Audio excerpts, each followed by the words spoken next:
Today's episode is brought to you by the power of t-shirts. Keep listening, it'll make sense. Maybe. Hey, I'm Kevin. I'm single and almost all of my friends are married, but that hasn't stopped me from being in their lives. In this podcast, I will talk with these friends and try to prove that, though friendships between married and single people might seem intimidating at first, it's really not that hard. Trust me, if I can do it, you can do it. I have absolutely no vocational qualifications whatsoever. I might be coming at it with a Christian worldview, but I don't work in ministry and I'm not a counselor. What I do have to offer is experience. Over a third of my life spent being what my friends have dubbed a professional third wheel.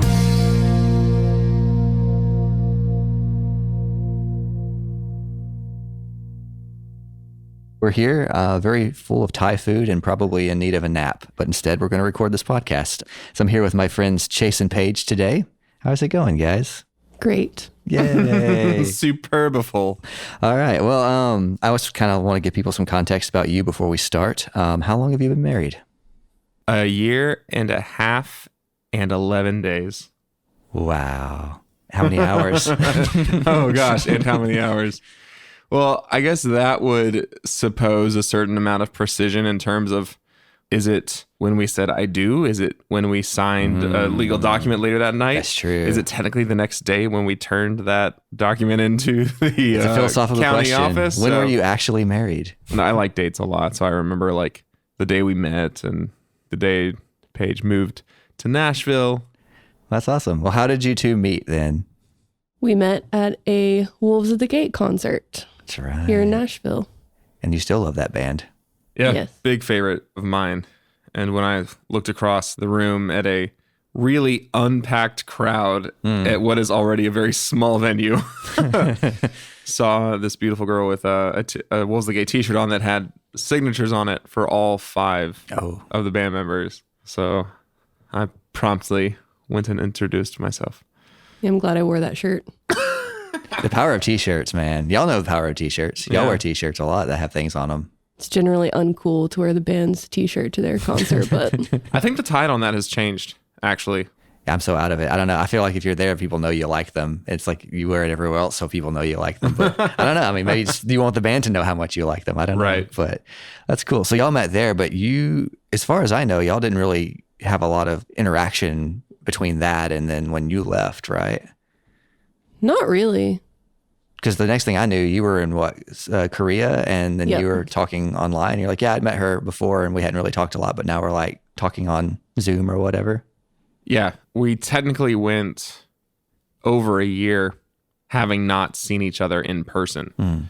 Like we went from meeting at the concert November 18th, 2019 to the next time we saw each other in person was me picking her up from the airport in February of 2021 after we'd already been dating for a while at that point, and we're pretty set on getting married and still like hadn't seen each other in person. Wow. In over a year. I always get the early stuff confused because I know y'all met at a concert, but I didn't really know what happened in between that and her coming back, I guess. Yeah. I think mixed emotions early on. Yeah, so I was going to South Korea for a year, so I was basically trying not to date anybody. That's fair.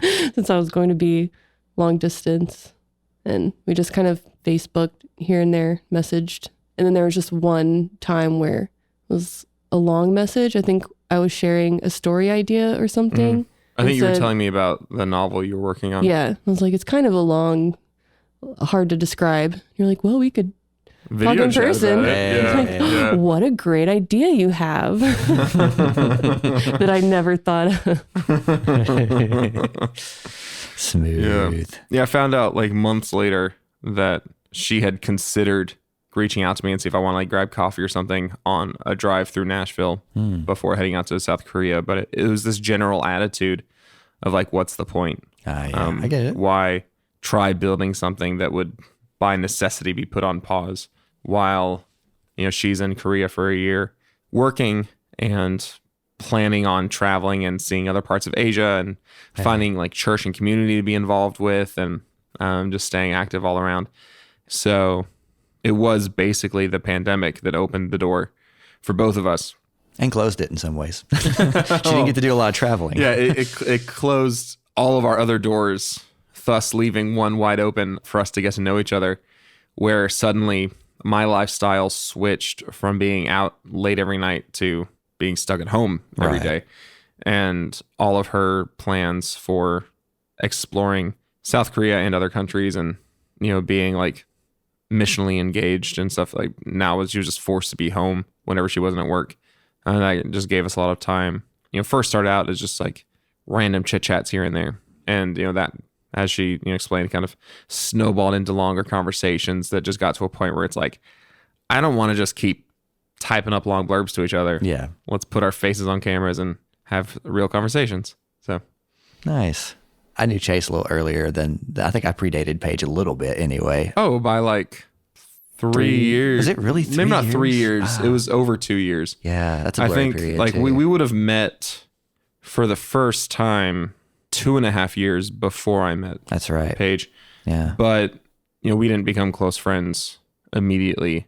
Honestly, there's a funny parallel here that we could get into where me becoming friends with you started out as more of a third wheel situation where I was really tight with your roommate at the time. Yeah. He and I were hanging out, and it just became an increasingly common thing for you to join us. Mm-hmm. And then just like as kind of life and interests changed, like I just like slowly started to become like as much your friend as his. Right. And then when you moved out, or maybe even before that, we just like started developing plans where it was just the two of us hanging out. Yeah, that's fair. And we went to the same church as well. And I just remember that being a cool period of time. And we did know each other before that roommate because you lived in the same complex that I did before that. But we never hung out then, really. Yeah, right. We never hung out once the time that we lived in the same apartment I think complex. we picked you up for church a couple of times, just carpooled together for fun. But very early on when I was first getting to know that friend group and first started going to the church that you were already at for a long time, one of the very first hangouts I did was getting a random invite to go see the Power Rangers reboot. Yes, that's right. Which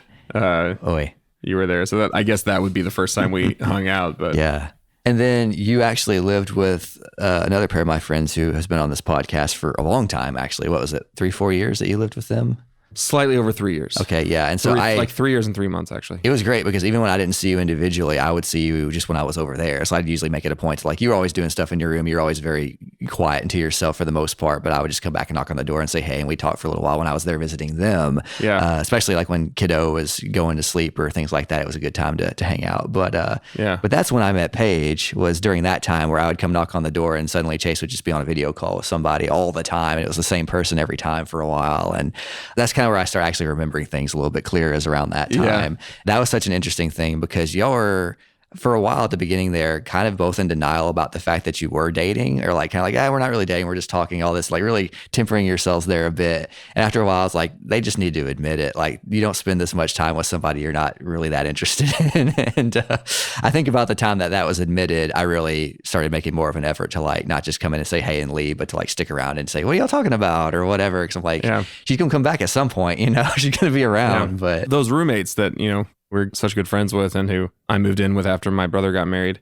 After, living with me for a while and seeing some mistakes and bad relationships I'd been in previously. That's right. I forgot about that. There was kind of an understood agreement that me and long distance relationships were a bad mix. Mm. And based on Chase as of 2017, we shouldn't let this guy ever try a long distance relationship again. All right. So there was an element of it that was me not wanting to turn this long distance thing into an official relationship under pretense of like knowing that I was going to be getting pushback from some of the most like important and influential people in my life. That's fair, yeah. And just very worried about what the reaction was going to be in light of it. So there was me taking a careful amount of time, more than usual, if I was going to say like, yeah, I'm dating this girl now, we're boyfriend and girlfriend now, to do so with an abundance of confidence, as proved to be the case, that like, no, I'm absolutely planning on marrying this girl. Right. Like, no turning back. And so part of the lead up to us becoming official was kind of going through more of the, I actually want to marry this person, that I think is part of dating for most people. Yeah. And just like, for me, was going through that pre like the titles and stuff. just because like the long distance stuff, all of it like is a level of complication, and you're not getting each other's social lives. You're not meeting each other's family. But I wanted to actively override that. So we did start having calls like that were like group calls with Paige's sister and mom. Oh, nice. Or like got on the call and let her meet my mom and dad when they were in town. Oh, wow. And then things like that where, you know, like you would knock on the door and let you in. I think sometimes I would even just like leave, like I would take it as like, oh, I'll go take a restroom break, or I'll You'd go grab usually some like food make from the a kitchen. sandwich. Yeah. And I just remember let the two of y'all talk. Yeah. And it was never like, honestly, really awkward. Like, I feel like you generally made sure we were in a good place before you did that. You'd just be like, hey, talk to each other and then just leave. But, and that never felt awkward for you either, Paige? I mean, on the inside, I was like, oh no. oh no. I don't consider myself very socially adept.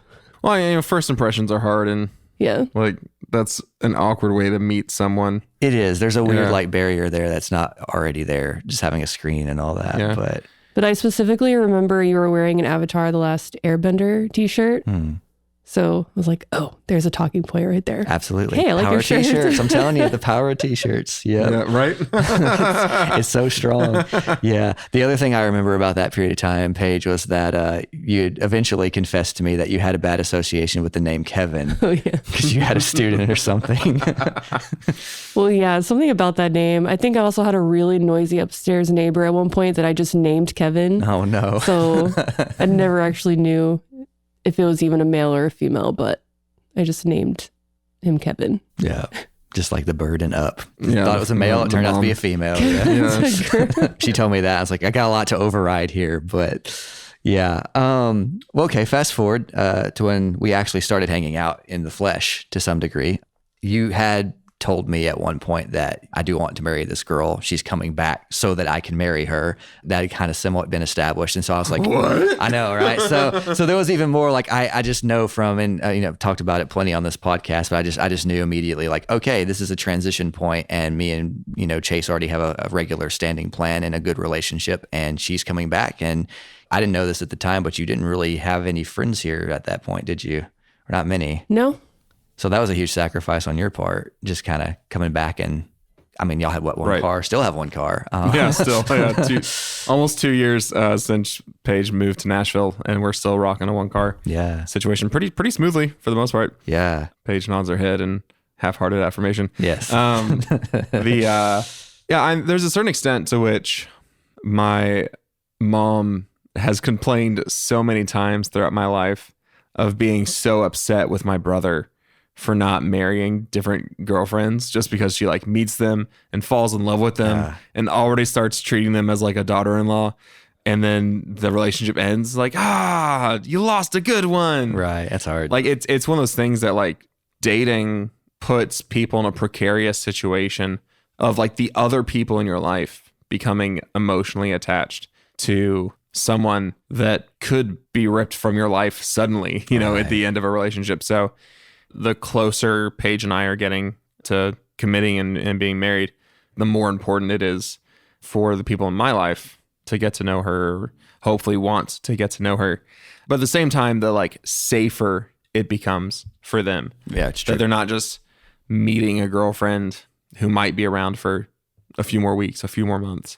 But like, no, this is going to be, you know, like Chase's lifelong soulmate. So let's invite her in and get to know her. And of course, like, you know, mixed in that with that is we already had this dynamic of her being in South Korea, not having friends present to introduce me to, not really having other people who could join our calls other than just like one friend who was also there.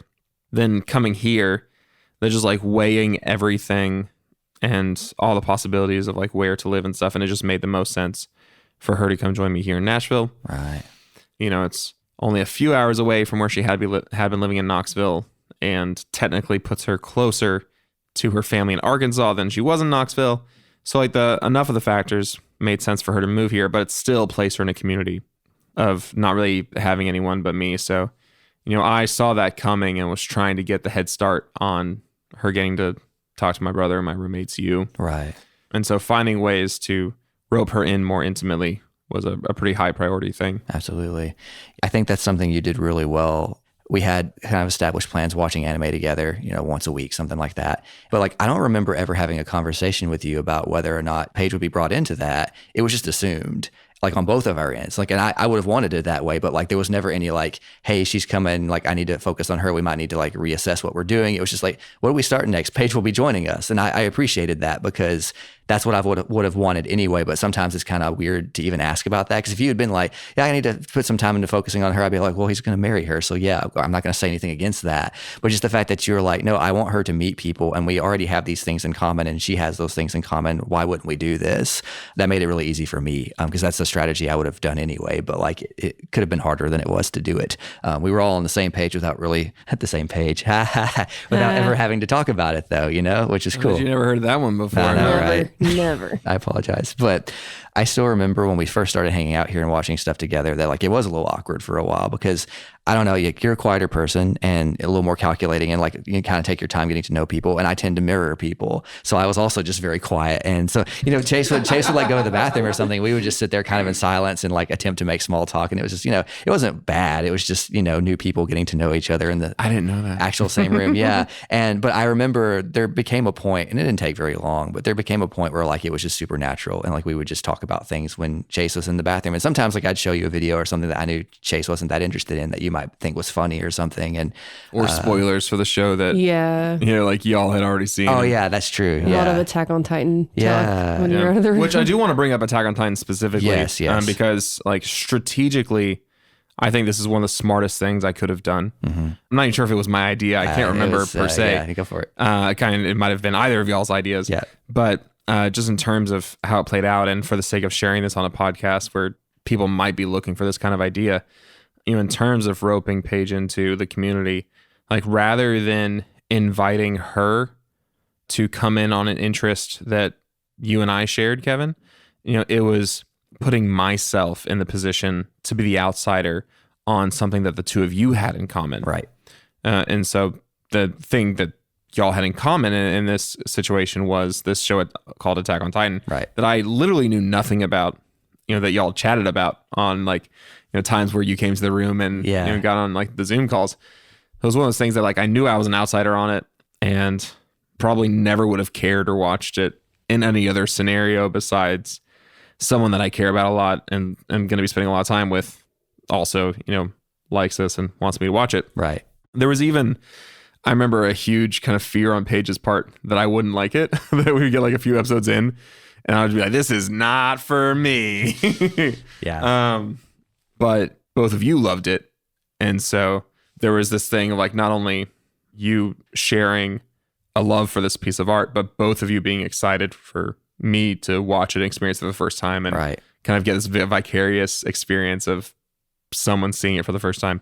It was really smart because it gave me and Paige like inside knowledge with each other that we could kind of talk about and feel kind of in crowdy with each other, even though we just met.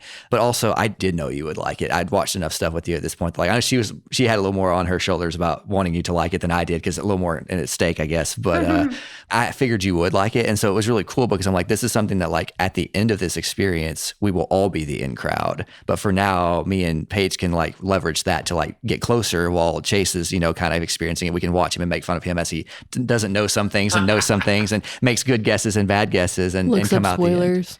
We had to get we had to put a moratorium on that one, but no more looking ahead. But I think that was awesome, and I think a lot of what we talk about just having common interests and stuff. It sounds like like you just do that with friends, right? But I don't think people really think about it as much as they could, and I think you can be way more strategic about it than just we have this in common. Cool, we'll talk about it. Other than me and this person I don't know super well have this thing in common. Like, we don't want to exclude the person that we know. Like, we won't want to exclude you forever on something like that. But for a time, while we brought you into this stuff, it was okay. Yeah. There are things that me and Paige have in common. We have a D&D group that we play together now, and Chase isn't there for that. And I really enjoy getting to see Chase in Paige in that environment. I'm going to do that constantly. I do that. I do that with you all the time, both of you. But we are our own person. Yeah.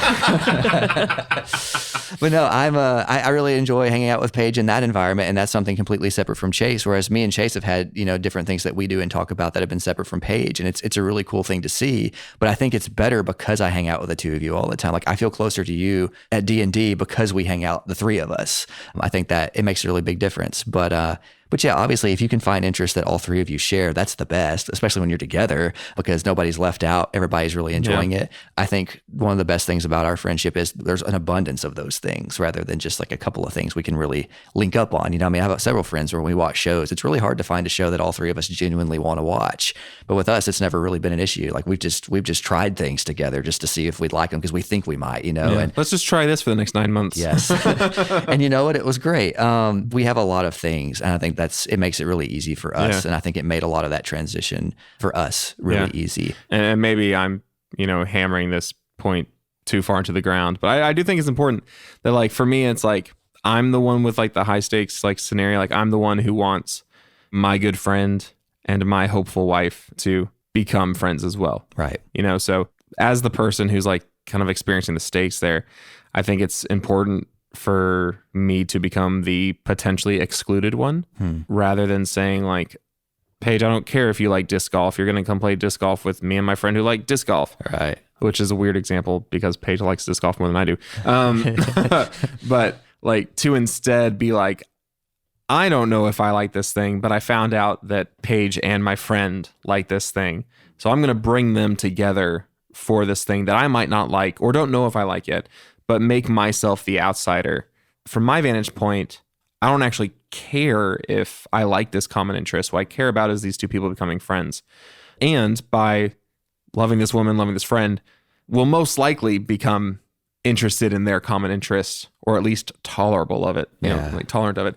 But then there's been other situations where it's like, was able to get, Paige in your Dungeons and Dragons group. And so that's just been like a regular thing where like Paige gets to go hang out without me with people I've been friends with for years, which is really cool because y'all share something in common. And I think that's awesome. Right. So, especially as the person introducing the new person to your friends, there are really high stakes there. I hammer over and over on this podcast that when you're the single person, the stakes are pretty high too, because at the end of the day, if I don't really make an effort to get to know Paige, one, what does that say about how much I care about you? Because you care about her more than anybody, and you're very cautiously trying to give her new friends, but also, introduce this person who you cherish to me, who you also, love and expect me to reciprocate that. And, if I just didn't care about any of the things that Paige cared about, and I just constantly talked to you about the things we have in common and excluded her, you wouldn't stick around very long. And our friendship probably wouldn't survive. And so I always see that transition as a pretty high stakes period of time too. It's also a joy because like I've been curated a friend. That's amazing. Like, I didn't have to go get one. They brought them to me and they already have all these things in common, and you've done most of the legwork for me. I did all of the legwork. So it's a fun thing. But and that's actually, an exact scenario that I've messed up before. My closest friend for the bulk of college, I got off on really bad feet with a girl that I didn't think the relationship was going to last, and like didn't really give her much respect or interest. And while the two of them were dating, my friend was changing and becoming a new person. I was just trying to keep him like as I remembered him from 2012, like don't change. We had something good going. Right. And so in that process, by me not being a good enough friend to care about his girlfriend, who then became fiance, wife, I lost a friend in the process. There's such an importance on the part of being a friend to have love and respect for the person that your friend is falling in love with. Yeah. And I mean, there's exceptions to that rule. If you see a friend getting into like a really bad or dangerous or unwise relationship, then there's a place to try to help them make a wise decision as to whether that should be continued or whatnot. But especially as it, gets closer to marriage or that they are married, you can't treat your relationship with your friend as being the same as it was pre their spouse. Yeah. And to treat your friendship with them as like, I'm friends now with someone who is one flesh with another human being. Yep. And I can't continue having the same friendship that I did before. And that's a good thing and a beautiful thing, but the transition can be hard. No, it's so important. That's so much of almost every episode. I'm just trying to help people brainstorm how to make that transition work, because it really is. And it means so much to your married friends as a single person if you really work to make that transition work, because they remember that. And, you build a good foundation, and it's really not that hard to be friends after that. But, there's also the importance on, if Paige hadn't cared to get to know me and made that hard, then it wouldn't have worked either. And that would have been a completely different issue, like everybody has to care and want that. With poor Paige, she had very little options and people she could see for a while there. So I got lucky on that front. But if she hadn't cared to get to know me, then eventually Chase would have been like, is there something wrong with Kevin? He'd be like, I just don't really feel it. And be like, okay, well, we will stop doing that. So there has to be willing participants on all sides. And I'm glad that didn't happen. I'm glad. No. But, yeah, Paige, just from your perspective coming in, you're the one who kind of started all over and, was on some levels, all you had was Chase when you moved here for a while. And not that he's not great. That's a really terrible way to insert a worship. All I had is Chase. But yeah, what was that like? Because I know Chase did make efforts to introduce you to people and try to help you get out there. But you just come off of COVID, completely isolated in a different country, and now you're back in Nashville. Was it not where you lived before? What was that period of time like? Because I imagine it took a while to really warm up to. I don't know. At first, I wasn't really worried about it. I think I was very optimistic, and I've moved several times before. I went off to college in a different town, and then I went to another college in a totally different state, and then I'd done internships out of state.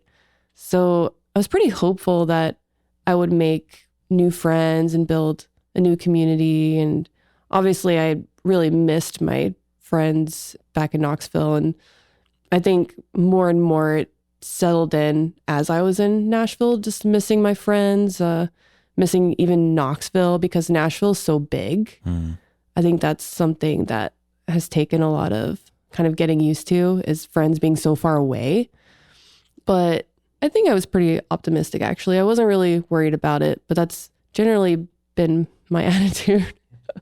That's good. Yeah, I never really interpreted with you anything other than optimism. I knew that even though things were slow going at first and we were kind of struggling to find the things to talk about when it was just us together and stuff, I knew that you wanted to actually have a relationship. And that helps a lot, because it can be if you misread people who are quiet, it can be really intimidating sometimes. Where you're just they just don't like me. They don't like me. But it's no, I always felt a piece there. It was just okay, just got to do the work now. Just got to find the things to talk about until it's not something you have to think about anymore. And yeah, I have a lot of respect for that But it worked out because I was able to meet a lot of people before I even moved to Nashville.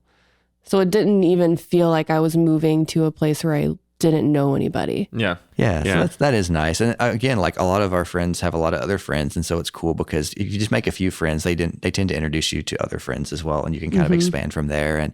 But because of COVID, people were doing virtual game nights. So I even joined in on some game nights. Yes, that's right. Yeah, man, that was another thing that good move. Doing Jackbox and stuff over Zoom. I haven't thought about that in 2 years. That's I even joined funny. one of the small group Yeah, sessions. my church small group met over Zoom. Yeah, so that's true. There was some special opportunities that she was able to get in on, which there definitely was your first month here was less of awkwardly introducing you to people and more of oh my gosh, I finally get to meet you in person. Oh my gosh, you're finally here. Right. Which was probably helpful to that transition. That's a great bit of advice for people who are dating long distance and just met somebody long distance who really, as you said, wanted to try to skirt some of the awkwardness that comes with not being able to introduce people to your social circles because they live somewhere else. Is you can do virtual things like that and have them involved. And obviously it was something everybody was already doing during COVID, but you can still do that now. If you're dating somebody long distance and you want them to meet your friends, it's not that hard. Jackbox always has the audience. So you can, anytime that you're playing it with people in person, you can invite remote people into it. Right. The things that we as a society learned through COVID can continue to be used post-pandemic. Yeah. And, most of us, if not all of us, have friendships that have spread across the state, across the country, across the world, from people that we went to high school with, went to college with, who just moved because of a job, whatever the reason is, we theoretically should be much better at maintaining long distance friendships now, not just solely dating relationships. Yeah. I really do think it's our imagination that fails us sometimes on it, because we do have way more tools at our disposal to stay connected with people. But I just think the prep work that you laid by doing that, so she could feel that way when she got here. It's like, oh, I already know these people because I've seen their face on a screen several times. It's not even just I've heard their voice. I've seen their face on a screen. I've talked to them. That's really helpful. I hope people benefit from that. Well, today, what does it look like today for us? What do we do? What do our hangouts look like now? Because we do hang out every Thursday. Well, at the beginning, we were meeting at kind of different restaurants. We always got dinner together. I think you guys, before Red Robin was your thing. Right. Yeah, you always did Red Robin. Not always, but often And then enough. I think I was probably like, this isn't healthy. And started Did y'all ever look suggesting, at the calories? Right. suggesting different places. And eventually we found this Thai place that we love. So we go there every Thursday. We liked it so much that it was like something we kept coming back to, maybe like once a month and then like every other week. And it just eventually became like the place that we very rarely diverge from. And similarly, like it used to be every week we kind of asked the question, do we want to go get dessert anywhere? Right. Or do we just want to go like straight back to the apartment to watch? But finally like found a place that like was not too much out of the way and just always really quick, getting our boba. It's also a healthier dessert, If you do it right. Zero sugar. Yeah. So it just like, we already had a routine, but it over time gelled into an even more specific routine that I think just makes it all the more special. Even just like having waiters and waitresses that know exactly what we're going to order. They never know what Paige is going to order. Yeah, she's the because special one. Always I'm the changes wild it up. card. Got to keep them guessing. you're the wild card. And it's like the same thing, like at the Bobo place. They know us. like know what we're going to order. And Except me. except Once again. Yep. Yeah, every week that's what we do. Same places for the most part. And it's nice to be known. It's nice to go in and they know who we are and they know how many people are going to be there and they sit us down. And I have to say a side note while it's on my mind though, because this is something that is unique to us, is out of all the friends that I have interviewed on the show, you're really the only ones who consistently come to me. And when you live, 30, 40 minutes out of town on top of rush hour, that's not a small sacrifice. And that's something I really appreciate because generally as a single person, you are expected to do the heavy lifting on travel. A lot of times there's just family circumstances, kids, whatever, where I have to go to my friends and that's fine. I don't begrudge that. That is the life I'm living and I like it. But like, it is really nice to have somebody actually come to my place every once in a while and know the stuff I put on my walls and just be here. Cause I think all the friends I have, the majority of them have only been here a couple of times out of the last 3 years I've lived here. And like, again, it's just life circumstances and I'm on the other side of town and things like that. But still, it's really nice to be known and for people to come see where you live. And that's not to say that, on nights where things are really inconvenient for y'all, I haven't come to you before, but like, yeah, that's just something that I hadn't really thought a whole lot about, but absolutely needs to be mentioned because it's a huge blessing when that goes both ways sometimes. So. Yeah. And I want to add on the routine element. It really is like so special on just like a personal level to have a routine and even just like to free up your mental space from like, we never have to ask what we're doing on a Thursday night because we know we're going to Kevin's. And instead of having like an empty night to fill, we have a standard set thing to always look forward to. And like similar, like on, it used to be Saturdays that we would spend the whole like morning and afternoon at my brother's and then we would go see a movie and like that was our Saturdays. And now it's kind of transitioned into Sundays where we always after church spend the rest of the day with our family. And it's just another thing that like I really do think like the cycle of the week is such an important thing for us all as humans and like to have built-in routines that kind of ground us and keep us like going from week to week. I just think that's one of like the like physical and psychological benefits of like church, like beyond the obvious spiritual benefits, that there's so much just packed into like how we are made and set up as humans that like routine can be so helpful to us. So I really appreciate having those. But something that I've seen recently from my dad, who recently moved to Nashville from Texas, is that he's even more on, like really tight like routines and strategic routines than us, which granted he's retired, so he's got a lot of extra free time. Yeah. But it's just been amazing to hear some of the stories that he has from like, I just decided that this specific Chick-fil-A I'm going to be at from 7 to 10 every Monday morning, or that I'll be at this Starbucks every Thursday morning, like whatever it is. Yeah. So like he'll go and talk to people there, or get to know the employees, or sometimes people come up and talk to him, and it becomes this amazing place for community building where he can then go say, and I'm here every Monday morning. Right. Or like, if you're here next Thursday, let's talk again. Yeah. And that has built him into this community really quickly, and allowed him to meet so many people and make meaningful friendships on a pretty quick basis because of the power of routine and stability that is similar to like what we have with each other. Just having these cycles in life, I just think, has probably more benefits than we realize. And I think it's easy to think on the other side of that, oh, I just love trying new things and doing new things. And There's like, nothing wrong with that. But yeah, and I just think if that is not balanced with consistency, then I think most people would be doing themselves a disservice. Yeah. Something that kind of struck me when I was thinking about all this is just the way that like routine and like common places kind of cement periods of time. So like all the stuff that we've talked about and tried to remember about our friendship just today have been based around like, oh, that's when you were living with so-and-so and I was over so often and I would come knock on your door like every time and we would talk or whatever.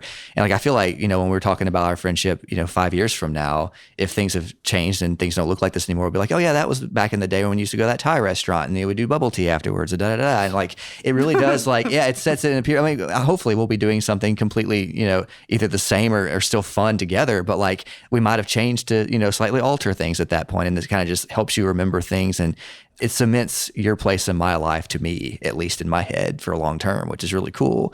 And I also just think like it's a badge of honor to our friendship to be like, this is our place. Like, this is where I go with Chase and Paige. Like I have Thai once a week and it's with them. So like, I don't want Thai tonight, like that happens. Not that you can't do that, but I generally can't do the same food over and over. So like, yeah, I mean, even I'm going to hang out with some people tonight. I'm like, hey, I'm having Thai with Chase and Paige, so I don't want that tonight. Like that's just the thing. Yeah. But, the other thing is we do things outside of Thursday nights. Like that's not our entire friendship. It's just one night a week. Like we actually have a lot of things. And I think I do more random things with you guys than I do with other people, which is very funny because we have a one a night week thing and we don't get sick of each other. But like, most of my friends don't see movies anymore. Like, I don't know when that happened, if that was a COVID thing or what, but nobody goes to movie theaters anymore, but you guys still do regularly.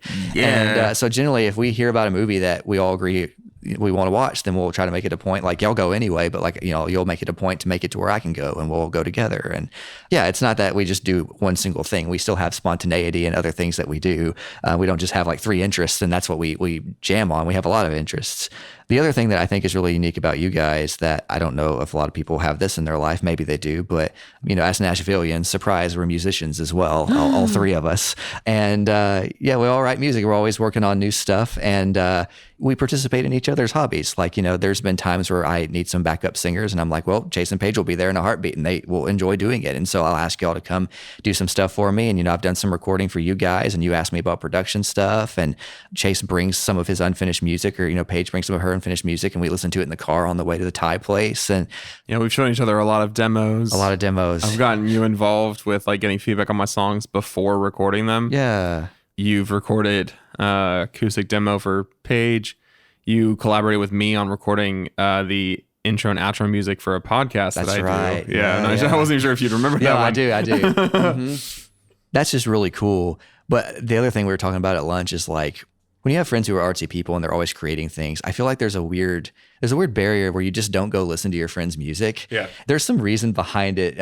Paige very much described it where you're just like, what if they suck? What do I do if they suck and they ask me about it? Like, just don't listen, then you won't know. But like, beyond that, I don't think people really even think about it that much. I think there's just a weird thing that's just in your brain where you're just like, And, I've had people communicate that to me as in like, one random single will cut above the noise and it'll be like on their Facebook feed or something. And they'll actually listen to it and they'll come back to me, or, a book I wrote a couple years ago or whatever. And they'll come back to me and be like, it was actually really good. And I'm like, that word actually carries a lot of weight there. Like, you didn't think it could be good because I'm your friend and you know me. I was like, that's just a weird thing that we do to people. It's like, no, everybody is a person. All these talented artists, they're people. You can be friends with them and they're still talented artists. Yeah. And but y'all aren't like that. Y'all very much, good grief, last week y'all got here and you're like, guess what we just listened to? And you'd like listen to one of my whole EPs all the way over here. And like, I didn't ask you to do that. I actually was really like embarrassed about that, but also very flattered. But like, y'all Gotcha. you do actively seek out your friends' stuff and talk about it and think about it. And that definitely makes you different. But I think, you also just understand the struggle because you're both doing it yourself. And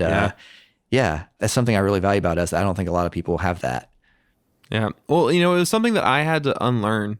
I think a lot of it like comes down to like a weird level of like, this isn't the only thing, but I think at least part of it is like celebrity culture, that you're listening with a built-in distance between you and the artist. And it's almost like preferable that way, like psychologically, to have that distance between you and the art you're ingesting, that it isn't a personal thing at all, versus listening with any like pretense of like, oh, I'm gonna have to face this person. Oh, I'm gonna run into this person Sunday morning. Oh, they're gonna ask me about it.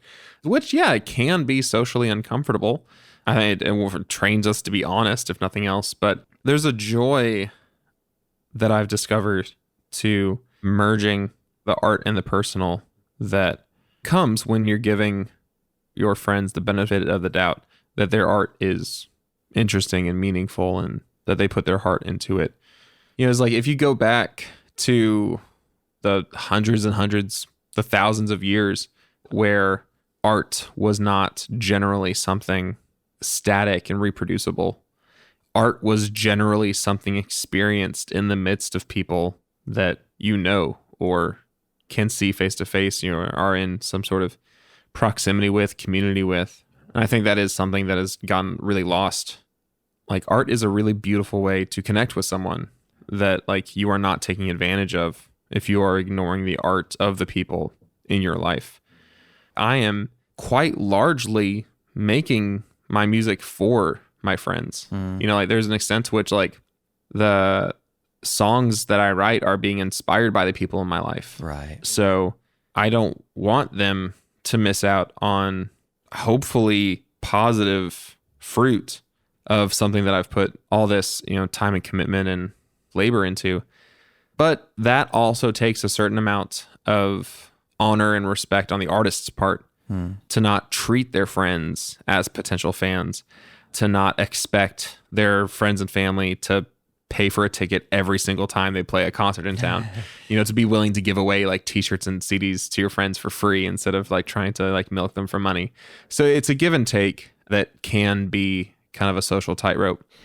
No, that's great. And I think the sharing of your music while it's still in the oven is something that it's a very vulnerable thing to do. Like, I mean, good grief. Like we listened to one of Paige's tracks that she's been working on a couple of weeks ago, and it was great to listen to. But the whole time I was thinking she's probably back there squirming because that's what I would be doing if they were listening to my track right now. It's like you really do want to like honor that when people do that, because it's, I think, far more vulnerable than a lot of things. Like, I feel like I do when I public speak when I share music with people, especially if my voice is on it. Like, no matter how like proud I am of it, it just feels so self-conscious about it. So yeah, I think it's a really cool way to encourage each other. But yeah, you're right. It's a tool to foster even more like closeness and intimacy and community. Sharing music is something that if you just meet somebody for the first time and you go listen to their stuff and come back, like, it means a lot. Somebody took the time to go interrupt their algorithm on Spotify and listen to your stuff for a few minutes. It's a sweet thing. But well, I think that's all great, and I hope that it will inspire other people to, not that you have to be interested in music or anime or movies or anything like that, but just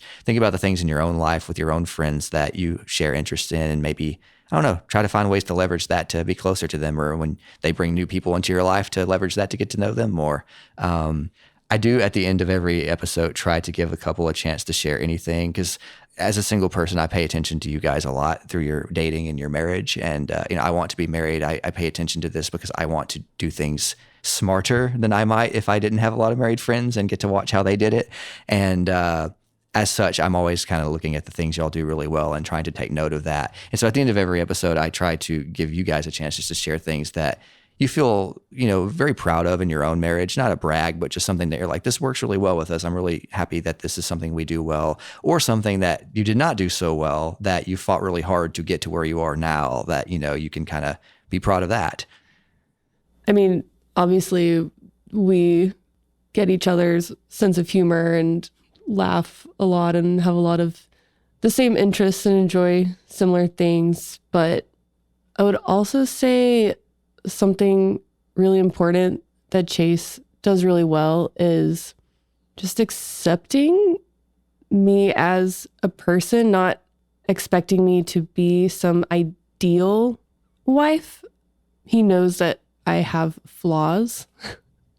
And yeah, when I'm going through a mood swing or something, he's just very understanding. He doesn't take it personally. He just listens to how I'm feeling and what I'm thinking. And especially, I tend to shrink back from when I'm feeling emotions that I don't like. I don't want to share what I'm thinking. Chase doesn't just let me stay there. He just patiently waits for me to express myself because I fear conflict. But because he's so good at listening and understanding, we don't have fights. We have conversations. I disagree.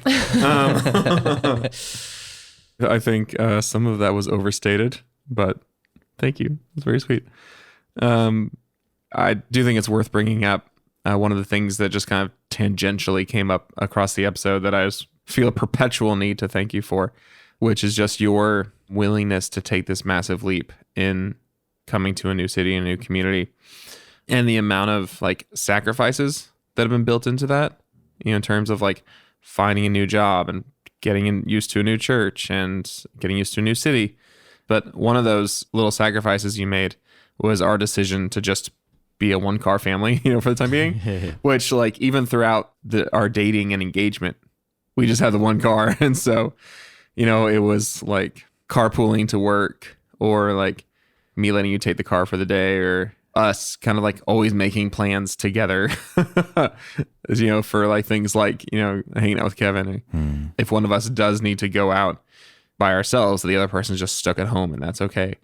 And I know this is not like a permanent thing, but in a world, really in an economy where houses cost more than ever, cars cost more than ever, getting another car can be something that breaks the bank. And so it's been, I think, really incredible to see how we've made it work. So I'm very thankful for it. Yeah. One thing that I honor about you guys is, you know, I was at your wedding. It was in Arkansas. It was actually part of Arkansas I'd only ever been to once, which is very funny because we both grew up in Arkansas. Paige grew up in a place that people where I grew up really only vacationed every once in a while. But when y'all got married, I remember kind of you gave a speech and you just kind of expressed your gratitude, Chase, and how you never really thought when you thought of marrying somebody that you would truly be able to fully express yourself and be accepted and just have the interest that you have and be excited about the things you're excited about and not have to hold back on some level. And how you're just blown away that God literally brought somebody into your life that you shared those things with and who accepted those things, even if they weren't entirely things that she loved. And I think that's something both of you do really well, is accepting each other and the things that each other likes and giving each other the benefit of the doubt on the things you like enough to try them, and sometimes just loving them because the other person loves them. And I think that's so important. And you don't have to like absorb into each other to do that, right? Like you can be your own people and still share a lot of that stuff and still accept each other. But like... Sorry. What did you say? I managed to offend her in the middle of you honoring us. One of those things was just recently watching BBC's Merlin. Oh, no. Which I just whispered, Merlin, while you were talking. And she just got very offended by me bringing that up. Didn't like it as much as she did. I loved it too much. But... He cried. Season 4, I cried almost every single episode. Had zero interest at first. And the only reason I committed to it is because it's what my wife was asking me to do, right. You know? And it became this kind of joyous shared thing that was just, you know, watch an episode during lunch or dinner. Sorry, I didn't mean to interrupt. It just got Paige's expression of I'm offended became too much for me to not laugh at. No, that's great. I mean, that just proves my point. So, yeah. But, well, guys, thanks for taking time to talk with me and coming on. Thanks for having us. Yeah. You're welcome.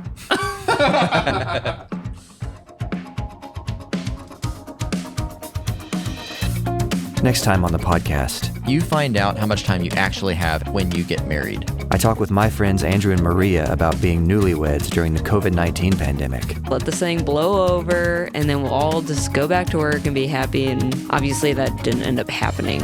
What social distancing taught us about friendship. Flakiness can be especially costly for a married couple. We spent money for people who said they were coming. And the dynamics of hanging out with a married couple when one spouse is always traveling. And it was literally like, grab your bags and go.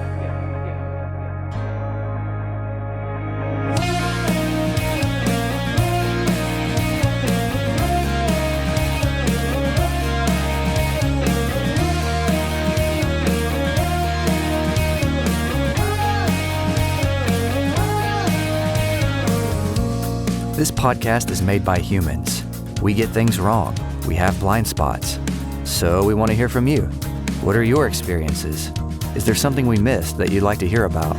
I'm working on some bonus episodes to fill in the gaps and really want your feedback. So please email the show at professionalthirdwheelpodcast@gmail.com. Or even better, leave a voice message by calling 615-953-0360. Join us ordinary people in helping other ordinary people. The show is edited and produced by me, Kevin Morris. Music by the Universal Donor. Logo by Kyle Patterson. We're a part of the Honest Edge Media Network. Check us out at honestedgemedia.com. And because I'm so bad at self-promotion, please help me out by sharing, or maybe leave a review, preferably 5 stars. This really helps the show be found by others who might benefit from it. You'll find new episodes in your feed on the 3rd and the 13th of each month. So until next time.